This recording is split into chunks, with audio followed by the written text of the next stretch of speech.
أعوذ بالله من الشيطان الرجيم. بسم الله الرحمن الرحيم. رب اشرح لي صدري ويسر لي أمري واحلل عقدة من لساني يفقه قولي. رب يسر ولا تعسر وتمم بالخير. اللهم لا سهل إلا ما جعلته سهلا وأنت تجعل الحزن إذا شئت سهلا.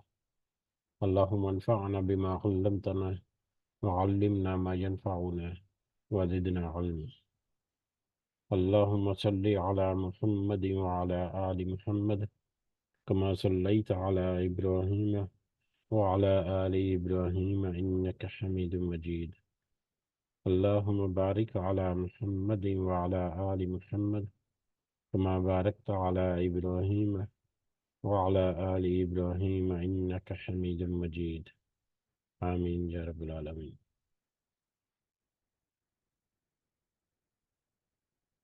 آج ہم انشاءاللہ اللہ کے خاص فضل و کرم سے، اس کی خاص رحمت و توفیق سے، ہم ریاض الصالحین کی جو جلد اول ہے والیوم 1، اس کی حدیث نمبر 517، 517 نمبر، اور اس میں چیپٹر نمبر جو 56 ہے، جس کا عنوان فاقہ تنگی، کھانے پینے اور لباس جیسی نفسانی لذتوں میں قناعت اور مرغوب چیزیں ترک کر دینے کا بیان۔ تو اس چیپٹر نمبر 56 کی حدیث نمبر 27 سے 27 نمبر حدیث سے آج ہم اپنا سبق جو ہے وہ شروع کریں گے۔ سب سے پہلے ہم اسی کی حمد اور اسی کا شکر اور اسی کی تعریف کرتے ہیں جس نے ہمیں یہ وقت اور یہ مہلت عطا فرمائی، جس نے ہمیں یہ رزق، یہ سہولیات، یہ ٹیکنالوجی اور بے شمار رزق، انعام و اکرام اور فضل و کرم ہمارے اوپر کیا، اور خاص کر جس نے ہمارے دلوں میں یہ ڈالا کہ ہم اس بابرکت دین کو سمجھنے کی کوشش کریں۔ اللہ تعالیٰ سے دعا ہے کہ اس میں ہمیں استقامت نصیب فرمائے، اس کی صحیح سمجھ ہمیں اللہ تعالیٰ عطا فرمائے، اس کے ذریعے سے اللہ تعالیٰ ہمیں اپنی اور اپنے ساتھیوں کی اصلاح کرنے کی توفیق عطا فرمائے، اور دنیا کے ساتھ ساتھ اللہ ہمیں آخرت کی کامیابی اور بھلائی اور اپنا خاص فضل و کرم ہمارے شامل حال رکھے۔ آمین یا رب العالمین۔ چیپٹر نمبر 56، جیسا کہ ہم نے ابھی ذکر کیا، فاقہ تنگی اور کھانے پینے اور لباس وغیرہ جیسی نفسانی لذتوں میں قناعت اور مرغوب چیزیں، وہ ان کو ترک کر دینے کا بیان۔ اور یہ چیپٹر جو ہے، یہ اس سے پہلے جو چیپٹر گزرا 55 نمبر زہد کا جو چیپٹر تھا، اس کا ایک ذیلی یا سب چیپٹر ہے یہ۔ اور ہم نے یہ بھی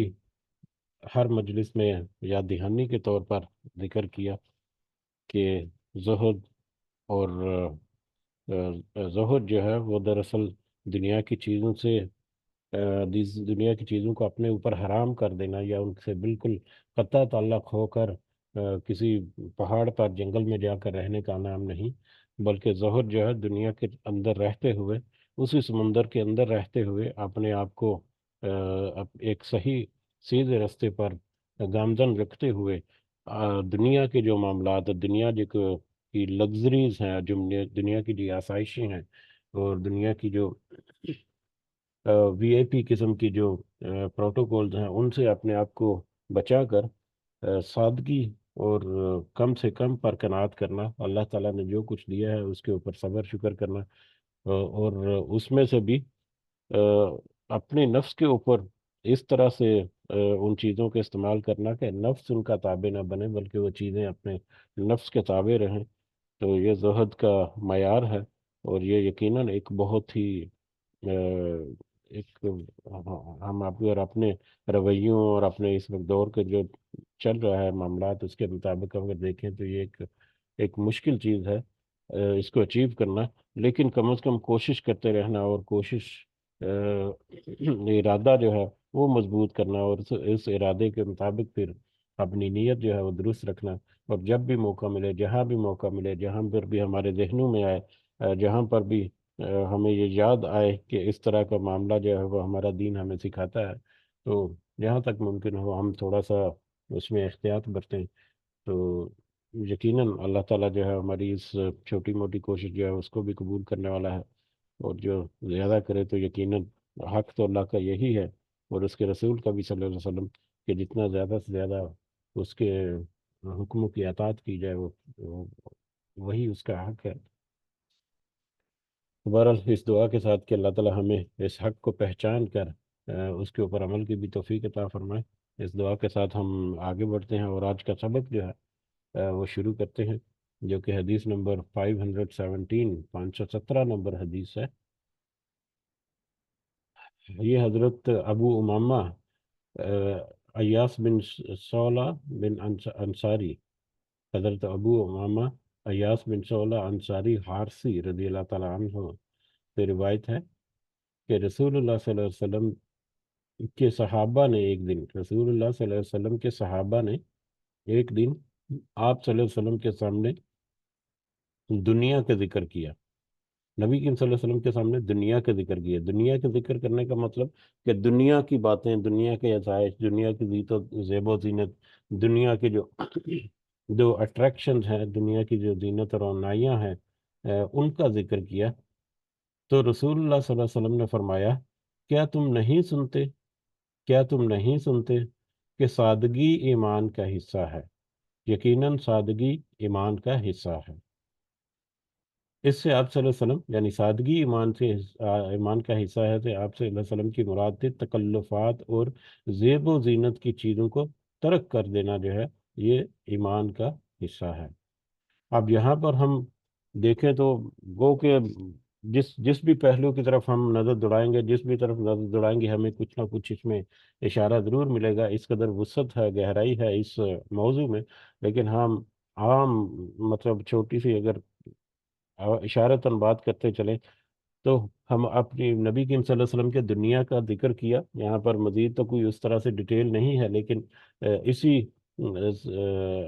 مطلب حدیث سے یہ جو پتہ چلتا ہے سادگی ایمان کا حصہ ہے، تو اس سے پتہ چلتا ہے کہ اندازہ ہوتا ہے کہ نبی کریم صلی اللہ علیہ وسلم کے سامنے صحابہ نے ذکر کیا ہوگا کوئی کپڑے وپڑے جو ہیں وہ اچھے بہترین ہونے چاہیے، جوتے اچھے ہونے چاہیے، یا سواری وغیرہ جو ہے اس کے بارے میں، یا گھر کے چیزیں، یا زیب و آرائش کی چیزیں، یا اس طرح کے دیگر معاملات جن کا تعلق صرف اور صرف دنیاوی زندگی سے ہے اور دنیاوی اپنے رکھ رکھاؤ اور دنیا کے معاملات سے ہے، تو اس پر نبی کریم صلی اللہ علیہ وسلم نے کہا کہ سادگی جو ہے وہ تمہارے لیے زیادہ اہم ہے، اپنی زندگی میں سادگی لے کر آؤ، کیونکہ سادگی جو ہے وہ ایمان کا حصہ ہے۔ اگر اس چیز کو ہم اپنے سامنے رکھ کر اس کے اوپر تھوڑا سا غور کریں تو ہمیں اندازہ ہوگا کہ ہم روزانہ کی بنیاد پر کس کس طرح سے مطلب خاص کر جب ہم کسی سے ملتے ہیں، کسی مجلس میں، کسی محفل میں جاتے ہیں، کسی تقریب میں، دعوت میں جاتے ہیں، کسی فنکشن میں جاتے ہیں، وہاں پر یا مطلب ہمارے جو آفیسز وغیرہ میں یا کاروبار وغیرہ میں جب میل ملاپ ہوتا ہے، یا گھروں میں یا آپس میں ایک دوسرے کے آنا جانا ہے، تو ملاقاتیں جب ہوتی ہیں، یا اکثر اوقات فیملی میں آپس میں بھی باتیں چیتیں جو ہوتی ہیں، ان میں اکثر جو ہے وہ اس طرح کے میٹر جو ہے وہ بڑے ڈسکس کرتے ہیں، اور بڑے مزے لے لا کر اور چسکے لے لا کر ان باتوں کو ڈسکس کیا جاتا ہے کہ جوتے کپڑے، خاص کر اس میں خواتین جو ہیں ان کی طرف اشارہ ہے، زیب و زینت اور آرائش اور اس طرح کے میٹرز میں، اور مرد حضرات جو ہیں ان کی طرف بھی اشارہ ہے کہ ان کے ایک موضوع جو ہیں وہ ڈفرینٹ ہوتے ہیں، لیکن کردار یا ان کا رویہ جو ہے تقریباً ایک جیسا ہی ہے۔ وہ بات کریں گے، کوئی گھر ور کی کریں گے، گاڑیوں کی کریں گے، یا اس طرح سے کاروبار کی کریں گے، تو بہت ساری باتیں جو ہیں وہ گاڑی کون سی اچھی ہے، کون سا نیا ماڈل آیا ہے، اور اس میں کیا کیا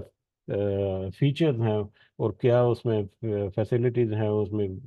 مطلب اتنا اتنا کچھ ہے، اور مطلب میرے لیے مشکل یہ ہوتا ہے کہ اس کو سم اپ کیسے کروں، کہ اس قدر وسیع ہم دیکھتے ہیں کہ یہ ٹاپک ہم روزمرہ کی زندگی میں اس کو آبزرو کرتے ہیں، جبکہ ہمیں اپنے ذہنوں میں یہ رکھنا ہے، اور جب یہ باتیں کرتے ہیں، جب اس طرح کی باتیں چلتی ہیں، تو پھر ہر کوئی بندہ جو ہے وہ جب پارٹیسپینٹ جو ہے وہ ایک دوسرے سے بڑھ کر باتیں کرتا ہے، کسی ایک نے ایک چھوٹی سی بات کی، ایک کپڑے کی، ایک کسی جو دوسرے نے اس سے بڑھ کر بات کرنے کی کوشش کرتا ہے کہ میری جو بات ہے وہ اس سے زیادہ اہمیت کی حامل ہے، اور میری یہ چیز ہے، یا میرا جو یہ طریقہ ہے وہ زیادہ بہتر ہے، یا زیادہ پرآسائش ہے، زیادہ راحت بخش ہے، زیادہ مہنگا ہے، تو ہر بندہ جو ہے وہ اس کی یہ بھی ہوتی ہے کہ میں زیادہ سے زیادہ بڑھ کر اس میں پارٹیسپیٹ کروں، اور میں اپنا جو بیانیہ ہے جو میرا وہ اوپر رہے سب کے، اور اس چکر میں آ کر بہت ساری ایسی باتوں کا ہم بھول جاتے ہیں جو بالکل ہمارے دین کا حصہ ہے۔ تو اس لیے ہمیں چاہیے کہ ایک تو پریکٹیکلی تو کرنا ہی ہے، پریکٹیکلی تو کوشش کرنی ہے اپنی زندگی کو سادہ رکھنے کی، کم سے کم وسائل جو ہیں ان پر انحصار کرنے کی، اور اپنے نفس کے تابع لانے کی، جو بھی اللہ تعالیٰ نے رزق اور خاص کر جو آسودگی اللہ تعالیٰ نے عطا کی ہے۔ لیکن ہم بات چیت کرنے میں بھی، اب آپس میں محفلوں میں، مجلسوں میں بھی، یا اس طرح کے جو تقریبات ہیں، وہاں پر جب ہمارا میل ملاپ ہوتا ہے تو وہاں پر بھی ہم اپنی باتوں میں بھی تھوڑی سی تھوڑی سی بہتری لے کر آئیں، اپنے موضوعات جو ہیں ان کو بھی تھوڑا سا بہتر کریں، اور ان موضوعات کی طرف چلیں جو کہ ہمیں دین کی طرف اشارہ کرتا ہے، بلکہ ایک ایک یعنی کہ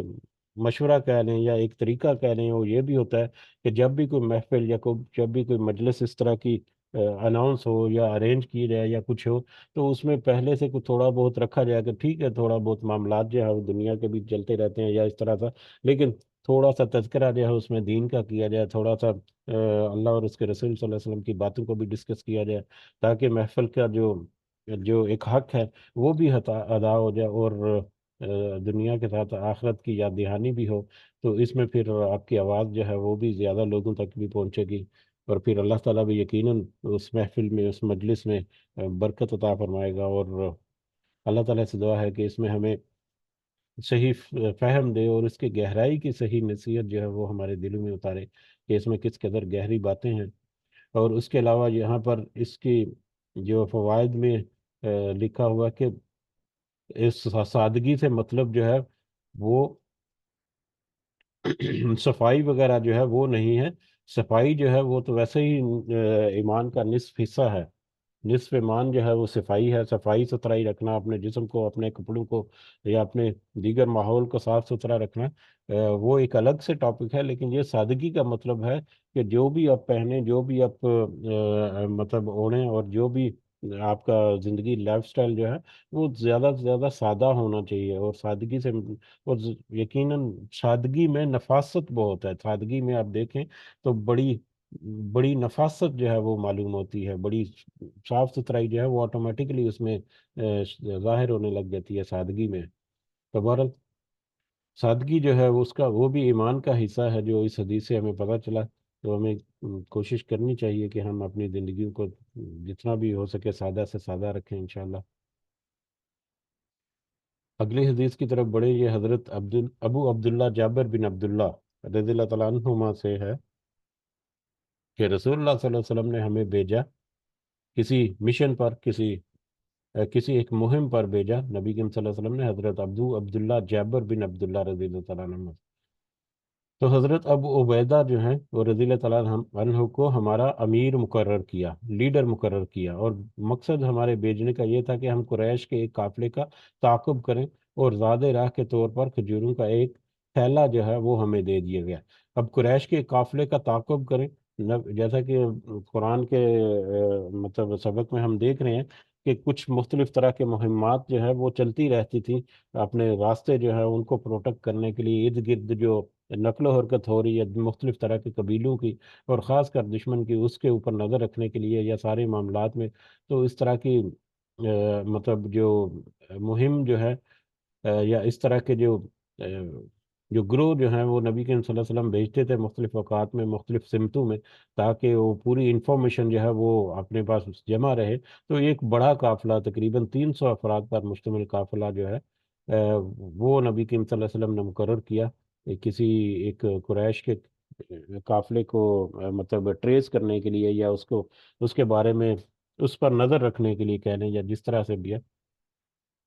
اور زیادہ راہ کے طور پر کھجور کا ایک تھیلا ہمیں دیا۔ اب 300 بندے ہیں، اور 300 بندوں کے لیے راستے میں کھانا پینا، یا جتنا بھی وہ سفر کریں گے، جتنی دیر بھی وہ باہر رہیں گے، اپنے اس مشن پر رہیں گے، تو ان کو کھانے پینے کے لیے راستے کے لیے کھجوروں کا ایک تھیلا دیا. اب کھجوروں کا تھیلا جو ہے وہ کہیں گے تو کتنا بڑا تھیلا ہو سکتا ہے؟ کوئی 10 کلو ہوگی، 12 کلو، 15 کلو، 20 کلو ہوگی کھجوریں تھیلے میں. تو اتنی ہی بہرحال جتنی بھی ایک تھیلا جو ہے وہ دیا کھجوروں کا. اس کے علاوہ آپ صلی اللہ علیہ وسلم کو کچھ اور میسر ہی نہیں آیا. مطلب یہی تھا کھجوروں کا ایک تھیلا جو نبی کریم صلی اللہ علیہ وسلم نے اس پورے جو گروہ جو ہے اس کو دیا، ورنہ آپ ہمیں ضرور دیتے. بس حضرت ابو عبیدہ، یہ اگلی دو حدیث جو ہے وہ بہت طویل ہیں، اس لیے ہم اس کو تھوڑا سا ٹو دی پوائنٹ دیکھتے ہیں تاکہ ہم انشاءاللہ مکمل کریں آج یہ چیپٹر اللہ تعالیٰ کے حکم سے. بہرحال پس ابو عبیدہ رضی اللہ تعالیٰ عنہ ہمیں ایک کھجور دیتے. ان سے پوچھا گیا آپ یعنی روزانہ کی ایک کھجور جو ہے ایک ایک کھجور دیتے، یعنی روز کی ایک کھجور جو ہے وہ حضرت ابو عبیدہ جو ہے نا وہ ہر ایک کو دیتے. ان سے پوچھا گیا، بعد میں کہیں کسی نے پوچھا ان سے حضرت ابو عبیدہ سے کہ آپ لوگ اس سے کیسے گزارا کرتے تھے، ایک کھجور سے آپ کیسے گزارا کرتے تھے؟ تو انہوں نے فرمایا ہم اسے اس طرح چوستے تھے جیسے کہ بچہ چوستا ہے، پھر اس پر ہم پانی پی لیتے تھے، بس یہ ہمیں پورے دن رات کے لیے کافی ہو جاتا. یعنی ایک کھجور اور پانی ایک دن اور ایک رات کی خوراک ہوتی تھی. یہ اس طرح کی مہمات میں اتنے کم وسائل کے ساتھ اور اتنے کم کھانے پینے کے ساتھ کہ ایک کھجور جو ہے وہ اپنے ان کو پورے دن میں ان کے پاس میسر ہوتی، اور اس کو بھی وہ مطلب نگل نہیں لیتے بلکہ وہ چوس چوس کر تاکہ تھوڑا وقت لگے، اور تو آہستہ آہستہ جو ہے اس کا جو ایک ذائقہ جو ہے یا اس کا ایک جو اس کا جو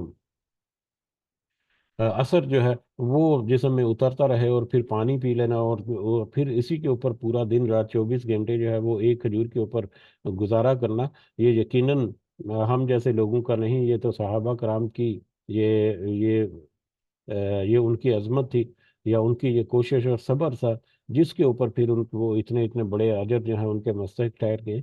بار ایک دن میں ایک کھجور جو ہے وہ اس پر گزارا کرتے، اور اس کے بعد جب کھجوریں وہ ختم ہو گئی تو ہم اپنی لاٹھیوں سے درختوں کے پتے جھاڑتے، پھر انہیں پانی میں تر کر کے کھا لیتے. درختوں کے پتے جھاڑ کر اس کو پانی میں بھگو کر وہ کھا لیتے اپنے کھانے کی ضرورت جو ہے وہ پورا کرنے کے لیے. یعنی اس قدر مشقت والی جو مطلب جو مشن جو ہے، اس قدر مشقت کے ساتھ وہ یہ سارا ذمہ داریاں جو ہے وہ پوری دیتے، لیکن نبی کریم صلی اللہ علیہ وسلم کے حکم کے مطابق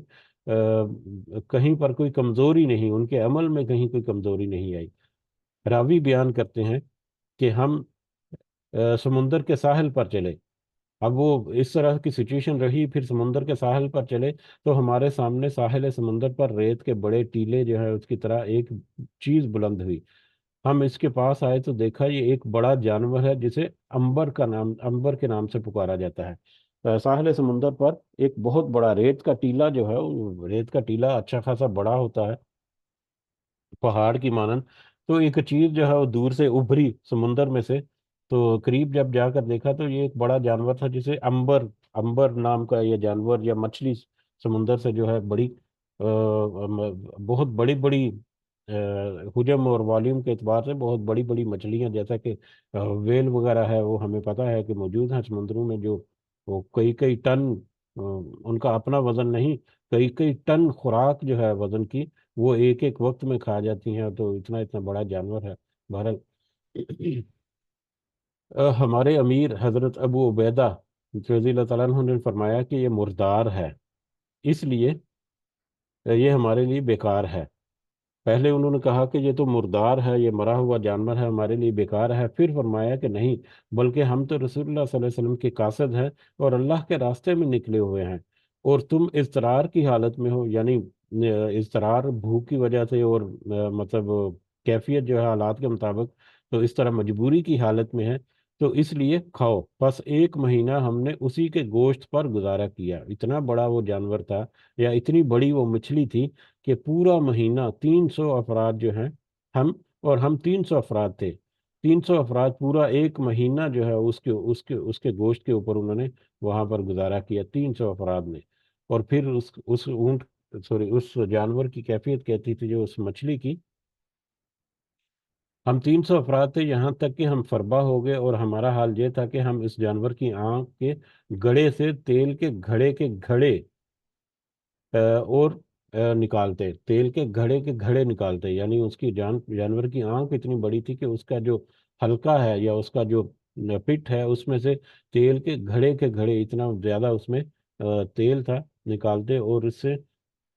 اس سے بیل کی مثل یا بیل کے بقدر گوشت کے ٹکڑے کاٹتے، جس قدر بڑا بیل ہوتا ہے اتنے بڑے بڑے گوشت کے ٹکڑے کاٹ کر اس کو پھر مطلب ہم اپنی خوراک کے لیے تیار کرتے اور کھاتے۔ اور حضرت ابو عبیدہ رضی اللہ تعالیٰ عنہ نے ہم میں سے 13 آدمی لیے اور انہیں اس کی آنکھ کے گڑے میں بٹھا دیا، اور اس کی پسلیوں میں سے ایک پسلی پکڑ کر اسے کھڑا کیا، پھر ہمارے پاس موجود سب سے بڑے اونٹ پر کجاوا رکھ کر اسے اس کے نیچے سے گزار دیا۔ ٹھیک ہے، یعنی کہ یہ لگتی ہے کہ وہ اس قدر بڑی تھی مچھلی، اور مطلب ایک مہینہ بھر جو ہے وہ اس میں سے کھا رہے ہیں، اور مطلب اس کا جو گوشت ہے وہ کافی حد تک کھایا جا چکا، اور مزید گوشت حاصل کرنے کے لیے اس کے اندر یا اس کے اگلے حصے تک پہنچنے کے لیے پتلی جو ہے وہ بیچ میں اس کی کہنے کی آتی تھی۔ تو پھر 13 آدمی جو ہے انہوں نے مل کر وہ پتلی جو ہے ایک اس کی اس کو اوپر اٹھایا، اور اس کے نیچے اونٹ پر کجاوا رکھا، یعنی اس کے نیچے اونٹ جو ہے اس کو آسرے کے لیے، سہارے کے لیے کھڑا کر دیا، جس کے ذریعے سے پھر راستہ بنا، اور پھر وہاں سے گزر کر جا کر اگلی ویلے کے، یعنی کہ آگے جا کر مزید گوشت جو ہے وہ بھی حاصل کرتے رہے۔ تو اس قدر بڑا جانور، یہ اس سے اندازہ ہوتا ہے کہ کتنی بڑی وہ مچھلی تھی۔ بہرحال، اور ہم نے اس کے گوشت کے ٹکڑے کاٹ کر زاد راہ کے طور پر بھی ساتھ رکھ لیے، یعنی جب وہاں سے روانہ ہوئے تو اس کا گوشت جو ہے وہ انہوں نے اپنے راستے کی ضرورتیں پورے کرنے کے لیے بھی اپنے ساتھ رکھ لیا۔ جب مدینہ پہنچ گئے تو ہم رسول اللہ صلی اللہ علیہ وسلم کی خدمت میں حاضر ہوئے، اور آپ صلی اللہ علیہ وسلم سے اس جانور کا ذکر کیا، یعنی جو بھی صحابہ کرام جو ہے کسی مشن پر یا کسی منزل پر یہاں نکلے ہوتے، یا ویسے بھی کہیں پر بھی کوئی غیر معمولی چیز یا غیر معمولی واقعہ دیکھتے تو وہ ضرور آ کر نبی کریم صلی اللہ علیہ وسلم سے اس کا تذکرہ کرتے، تاکہ ان کو دل کو تسلی ہو جاتی کہ ہم نے جو کیا ہے کام وہ ٹھیک ہے، اس میں کوئی ہماری پکڑ والا تو نہیں معاملہ، یا ہم سے کوئی غلطی تو نہیں ہوگی۔ تو اس لیے نبی کریم صلی اللہ علیہ وسلم کی خدمت میں ضرور جو واقعہ جو ہے وہ کرتے، تو اسی طرح سے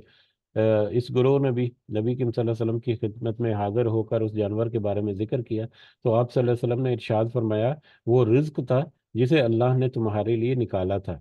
کیا تمہارے پاس اس کے گوشت میں سے کچھ باقی ہے؟ پس وہ ہمیں بھی تو کھلاؤ۔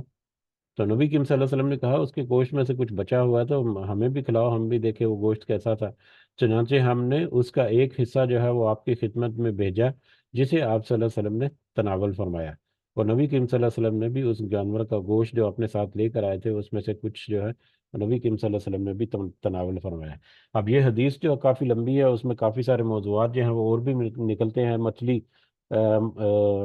سمندر کا یا پانی کا مردار جو ہے وہ بھی حلال ہے، بشرطے کہ اس میں سے تافن وغیرہ، بدبو وغیرہ، یا وہ خود جو ہے اس کی حالت ایسی نہ ہو اور وہ بے ضرر ہو، تو اس کی طرف بھی اشارہ ملتا ہے۔ بہرحال موضوع کی طرف اگر ہم بات کریں تو اس میں ہمیں وہ مشکل حالات جو ہیں وہ کس طرح سے مشکل حالات میں انہوں نے دین کی خدمت کی،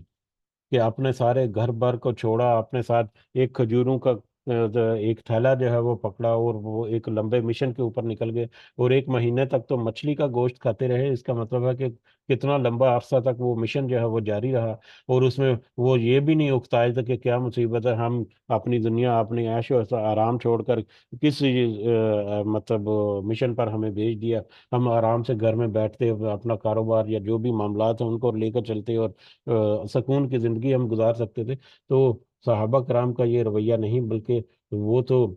مطلب مر مٹنے کے لیے تیار ہوتے تھے نبی کریم صلی اللہ علیہ وسلم کے احکامات پر۔ تو یہی وجہ تھی کہ وہ اتنے بڑے بڑے مشن اتنے کم وسائل کے ساتھ، اتنے مشکل حالات میں، اور اس قدر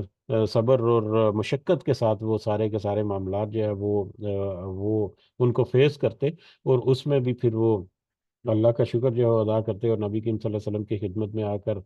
وہ سارے معاملات جو ہیں وہ بھی پیش کرتے۔ تو یہ استقامت اور صبر جو ہے اس کی بھی ہمیں بہت ساری نشاندہی اس حدیث سے ملتی ہے۔ اور اس کے علاوہ کم سے کم پر قناعت کرنا، جاتے ہوئے یہ بھی کہہ سکتے تھے کہ ہم 300 آدمی ہیں، یا حضور کے یہ صلی اللہ علیہ وسلم کے یہ ایک تھیلا جو ہے وہ کتنا ہمیں کتنی دیر ہمیں یہ خوراک دے گا، یہ تو ہو سکتا ہے کہ 2 4 وقت میں یہ ختم ہو جائے۔ لیکن جو نبی کریم صلی اللہ علیہ وسلم نے دیا وہی انہوں نے قبول کیا، اور اس کے اوپر ہی وہ پھر اس طرح سے گزارا کیا، ایک کھجور جو ہے وہ پورے دن کے لیے انہوں نے کافی کی اپنے لیے۔ تو ان کے دنیا کے معاملات کو پیچھے کر کے نبی کریم صلی اللہ علیہ وسلم کے حکم کو آگے رکھا انہوں نے۔ تو یہ ایک بہت بڑا میسج، اور پھر دنیا کے معاملات میں سختی اور صبر جو ہے وہ کیا، تاکہ آخرت کی آسانیاں اور آخرت کی جو آسودگیاں ہیں وہ حاصل ہو سکے۔ تو یہ ساری باتیں جو ہیں اس میں بہت مختلف انداز سے ہمیں ملتی ہیں۔ اگر اس کے ایک ایک پہلو سے مختلف ایک ایک پہلو کو مختلف اینگل سے دیکھیں تو یقیناً ہمیں اس میں بہت بہت ساری اور بھی باتیں ملتی ہیں۔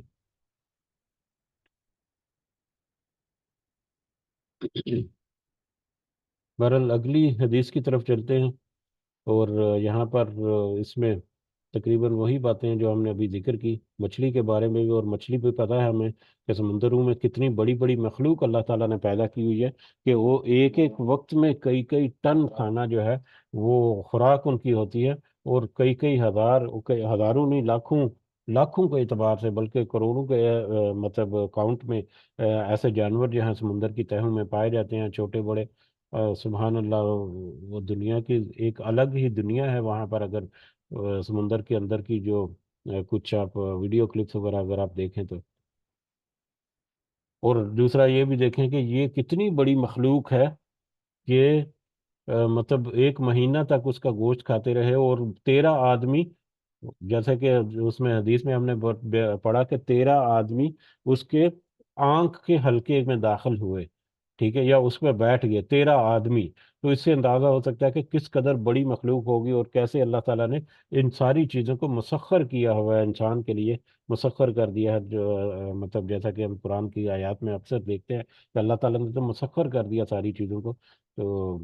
یہ بھی اللہ تعالیٰ کی قدرت ہے کہ ایک بڑا ادنا سا انسان جو طاقت کے اعتبار سے بھی بڑا معمولی سا ہے، ان دنیا کی ان چیزوں کے اعتبار سے بھی، تو کیسے وہ دنیا کی ان چیزوں کے اوپر راج کرتا ہے، پھر بھی وہ اپنی عقل جو ہے اس میں پیچھے نہیں ہٹتا۔ بہرحال اگلی حدیث جو ہے، حدیث نمبر 29 جو ہے اس چیپٹر کی، یہ حضرت اسما بنت یزید رضی اللہ تعالیٰ عنہا سے روایت ہے کہ رسول اللہ صلی اللہ علیہ وسلم کی قمیض کی کا آستین پہنچے تک تھی۔ نبی کریم صلی اللہ علیہ وسلم کی قمیض کی آستین پہنچے تک تھی۔ آستین ہمیں پتہ ہے بازو کے کہتے ہیں، قمیض کی بازو جو ہے وہ پہنچے تک یعنی کلائی تک تھی۔ پہنچا، اگر قمیض کی آستین کا ذکر کریں تو پہنچا جو ہے وہ کلائی ہے، جو ہاتھ اور بازو کے درمیان جو جوڑ ہے۔ تو نبی کریم صلی اللہ علیہ وسلم کی قمیض جو ہے وہ آستین تک تھی۔ اس سے ہمیں یہ اندازہ ہوتا ہے، اس کے فوائد جو ہیں اس میں یہ لکھا ہوا ہے اس سے ہمیں زیادہ واضح ہو جائے گا کہ ضرورت سے زیادہ لمبا کپڑا عام طور پر تکبر کی علامت ہے۔ علاوہ ازیں وہ فوری حرکت میں بھی مانع ہوتا ہے، جبکہ ضرورت سے چھوٹا کپڑا سردی گرمی کی شدت میں تکلیف کا باعث ہوتا ہے۔ اس لیے میانہ روی ہی بہترین طریقہ ہے، اور یہی طریق نبوی ہے۔ یعنی اپنے جو بھی آپ کا مہنگا ہے یا سستا ہے، جس طرح کا بھی آپ کا لباس ہے، وہ آپ کا لباس جو ہے وہ آپ کے جسم کے اوپر پورا ہونا چاہیے۔ چھوٹا ہوگا تو وہ بھی مختلف انداز سے تکلیف کا باعث ہو سکتا ہے، جیسا کہ گرمی سردی میں کچھ معاملات میں، اور بہت لمبا ہوگا تو وہ بھی مطلب کچھ تھوڑی تکلیف کا باعث بن سکتا ہے۔ لیکن زیادہ اہم چیز جو اس میں غور کرنے کی وہ یہ ہے کہ لمبا کپڑا یا زیادہ مقدار میں کپڑا جو ہے کسی کسی لباس میں جب شامل کیا جاتا ہے تو وہ تکبر کی نشانی سمجھا جاتا تھا، اور آج بھی اس کو ایسا ہی سمجھا جاتا ہے یا سمجھا جانا چاہیے کہ زیادہ کپڑا جو ہے وہ تکبر کی نشانی ہے۔ تو نبی کریم صلی اللہ علیہ وسلم کی اس اعتبار سے آستین جو ہے وہ اتنا مناسب ہوتا تھا کہ وہ بس ان کی پہنچے یا ان کی کلائی جو ہے اس تک پہنچتی تھی، نہ بہت بڑی کہ آدھا ہاتھ یا پورا ہاتھ ہی اس قمیض کی آستین میں چھپ جائے، اور نہ ہی اتنا چھوٹا کہ وہ بالکل ہی بازو جو ہے وہ آدھا سا وہ بھی ننگا ہو جائے۔ تو بہرحال ایک معتدل اور ایک درمیانہ قسم کا جو میئرمنٹ ہے آپ کے کپڑے کی، آپ کے جسم کے مطابق وہ ہونی چاہیے۔ یہ تو ہمیں اس سے پتہ چلتا ہے۔ اور دوسرا کہ زیادہ کپڑا یا زیادہ لمبائی میں جو بنا ہوا لباس جو ہے وہ تکبر کی نشانی ہے۔ اگلی حدیث جو ہے اس کی طرف اگر آئیں تو یہ بھی کافی لمبی حدیث ہے، بہرحال اس میں جو موضوع ہے وہ تو ہمارے نظروں کے سامنے ہی ہے۔ اگلی دو حدیث ہیں اور دونوں تقریباً ایک ہی ٹاپک کے اوپر حدیث ہیں۔ حدیث نمبر 520 جو ہے یہ حضرت جابر رضی اللہ تعالیٰ عنہ سے روایت ہے کہ ہم خندق والے دن خندق کھود رہے تھے، اور خندق کا معاملہ جو ہے یا خندق کا جو ایک مشن تھا وہ کتنا بڑا اور کتنا کٹھن اور کتنا صبر آزما تھا، ہمیں اس کا اندازہ ہے۔ غزوہ احزاب میں ہم نے کچھ تفصیل جو ہے وہ بھی دیکھی تھی، غزوہ احزاب کے متعلقہ سورہ احزاب میں بھی۔ بہرحال